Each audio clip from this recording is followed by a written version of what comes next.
झारखंड में वन्य जीव संरक्षण के क्षेत्र में एक बड़ी और ऐतिहासिक खबर सामने आई है।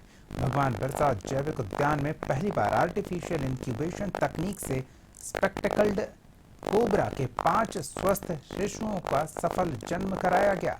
यह उपलब्धि न सिर्फ राज्य बल्कि देश के सरीसृप संरक्षण की दिशा में बढ़ा एक अहम मील का पत्थर साबित हो सकता है। देखिए रिपोर्ट।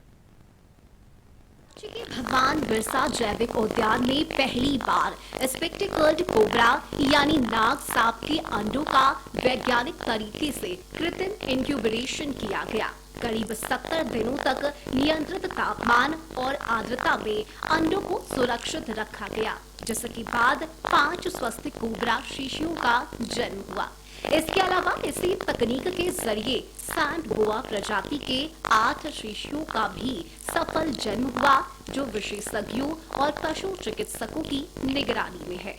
जो नाग सांप होता है उसका इंक्लोजर में स्नेक ने एग लेइंग किया था, तो उसमें काफ़ी दूसरे भी नाग सांप भी थे। उस एग को अगर वहीं हम छोड़ देते तो स्नेक्स दूसरे एग्स को खा जाते हैं, दूसरे स्नेक्स को। इसलिए हमने उस एग्स को उठा के आर्टिफिशियल इंक्यूबेशन में अलग से डाला।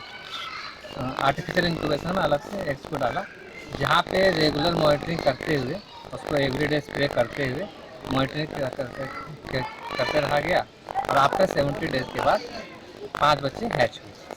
नाग के अलावा इसी तकनीक के जरिए सैंड बोआ प्रजाति के 8 शिशुओं का भी जन्म सफल हुआ, जो विशेषज्ञों और पशु चिकित्सकों की निगरानी में है।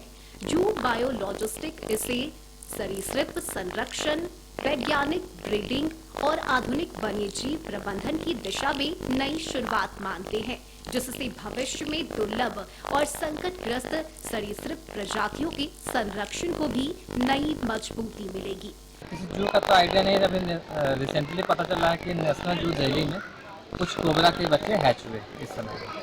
हमारे यहाँ पे ये पहली बार नाग सांप के बच्चे का हैच हुआ है। नॉर्मल प्रोसेस है कि जंगल में जब कोबरा एग्स लेइंग करते हैं तो किसी चूहे का बिल में, किसी टर्माइट्स माउंट्स के अंदर में, जहाँ पे ह्यूमिडिटी ज़्यादा रहता है और जहाँ पे हिडन रहे, छिपा हुआ जगह पे वो एग लेइंग करता है, जहाँ पे प्रॉपरली मॉइस्चर मिलते रहेगा, गर्मी मिलते रहेगा और उसके बाद वो हैच होता है। भगवान बिरसा जैविक उद्यान की ये उपलब्धि बताती है कि आधुनिक वैज्ञानिक तकनीक से वन्यजीव संरक्षण के क्षेत्र में नए आयाम स्थापित किए जा सकते हैं। आने वाले समय में यह तकनीक देश भर के जैविक उद्यानों के लिए भी एक मिसाल बन सकती है। कशिश न्यूज के लिए रांची से नैयर की रिपोर्ट। रांची के भगवान बिरसा